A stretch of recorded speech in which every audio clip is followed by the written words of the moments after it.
Now, please do sit down. Another image for you now, which you may remember from a couple of years ago. The devastating fire that ripped through Notre Dame Cathedral, and this extraordinary image that came from it as a poignant and hope-filled picture. The large cross and altar of the cathedral, extraordinarily unmarked, standing, shining amidst the wreckage. For much of the past year, it hasn't simply been the worshippers of one iconic cathedral, but of virtually every church in the world, great and small, who have seen their spiritual homes off limits, doors barred, wondering what to do. And yet, of course, that which has befallen the church has been just one small symptom of the global impact of COVID-19. And yet, through it all, as Christians, we have continued to believe that the cross stands as a symbol of hope and the assurance of divine love, whatever happens in the world. The Prime Minister has announced the most drastic limits to our lives that the UK has ever seen in living memory.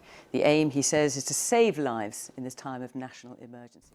2020 saw the mass breakout of the COVID-19 virus, resulting in a mass global pandemic, with schools, businesses, sports centres and religious buildings of worship closing down for an unprecedented amount of time to help stop the spread of the virus.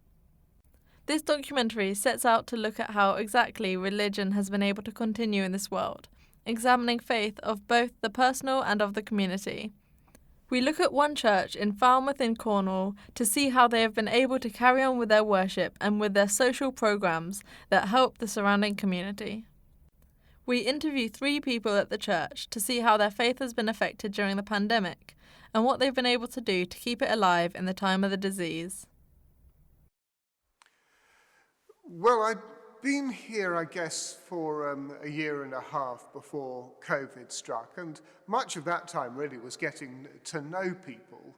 And always as a priest, you find your own self being shaped. So I didn't come here with a particular blueprint to All Saints to think, this is what we've got to do.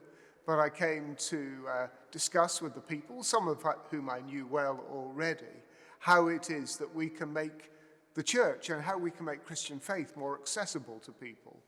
And the ways we're seeking to do that were opening up this building, which sits right in the heart of the residential community in Falmouth, trying to make it a place where people feel comfortable to come in, because from outside it's large, imposing, and a bit daunting. And so we're building up relationships with people and organizations, with our local schools. We hosted here Saturday Soup, just a welcome drop-in club for anyone who wanted to come and share a meal together. And we were developing all these things when COVID struck, and of course our doors were closed. I have never really had a huge faith, and I've always been quite open about that with the church and with those that I work with. I have beliefs, and I would like to think that some of it is, real. I'm not entirely sure quite that if I take the whole church's outlook as gospel, shall we say. I'm yet to be convinced, shall we say. But my role as a musician is to enhance the worship of those attending the church and those that do believe. And so I've always acted and carried out my duties to the best of my ability to make sure that the music that we have done has always been to enhance and enrich the services. And I get great pleasure from that, and I get a lot of pleasure knowing that what I'm doing and what the choir is doing is actually reaching out to other people. My religion's always meant a lot to me. Ever since I was a small child, I went to church. This continued all through my life. I remember in particular going to London to go to college, and that's when my religion meant a lot to me. Because suddenly I landed up in London and felt like a really small country mouse And I find that when you go to a church, you are normally accepted by people and you're all like-minded. So, yes, and now I have discovered, I think, the power of prayer. There's been a lot that's gone on in my life and I've needed to ask for help. So I would say, in answer to your question, that that's what the church really means to me. Of course, it's become apparent that many people who were in need before, COVID has just exacerbated that. And so there have been food banks at the Salvation Army and in the Highway Church in Penryn, which we helped to support. And other ways I think have included a bit more recently, noting along with others that children who were homeschooling were often disadvantaged if they didn't have laptops. And so, along with Christians Against Poverty in Falmouth, we've helped to collect and to distribute a really good number of laptops to families who'd find them helpful for homeschooling. Yeah, Christians have come together in order to try to meet that need as far as we can. Phone call situation, ringing people who can't come into the church, is going to come to an end very shortly.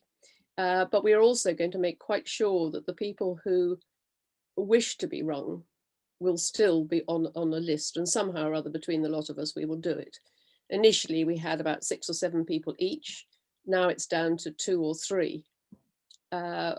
And I personally think it is actually very important because some of these people have been on their own for a year. Well, in the very first lockdown, we were very restricted in what we could do. The Church of England took the view that all churches should close and nobody should enter them except for one appointed person. I had the foresight, knowing that the lockdown was coming, I went in and recorded a long list of hymns that we were able to use in weekly emails that we sent out. And I had that sorted from Mothering Sunday through to Easter Sunday. During the earliest stages of COVID, we had to adapt very, very quickly. I was given the camera, so to speak, and I won't say told to get on with it, but we got on with it. Well, yes, we had the capacity in the building for some quite sophisticated streaming. And the Contemporary Church, New Street Church, that meets here has dedicated cameras and software to do so. We are slightly less technically proficient, and so all has rested on the iPhone and Facebook. We've actually found that very simple technology, or relatively simple, to be extremely effective. Yes, we are. We've actually built up quite a decent following of online people. It's also meant that people that used to attend the church that have either moved away at various points in their life have actually come back to be able to see the services. A lot of our older people that haven't felt confident enough to go to any of the services when we were open found that it was an invaluable lifeline. We're actually in the process of talking about having some very high quality cameras installed into the building so that when we go forward into the future, we will actually be able to live stream with much better equipment, which will then also open up the possibility of live streaming organ recitals or concerts should we get back to a stage where we can have either of those. Our services have been accessed by people who would never set foot in the doors. Not least because quite a number live at a distance. We have friends in Canada who've been joining us at strange times in the day for them, both for our services and for some of our meetings. Last Sunday, Palm Sunday, was the first Sunday we've opened up, in order that this Sunday, which is Easter Sunday coming, which is the most important service of our church's year, we're here and able as far as we can to open our doors to anyone who'd like to come and join us. And that's been a real joy. It was right at the beginning of lockdown, and not being able to worship together in person was, well, it felt strange and awful.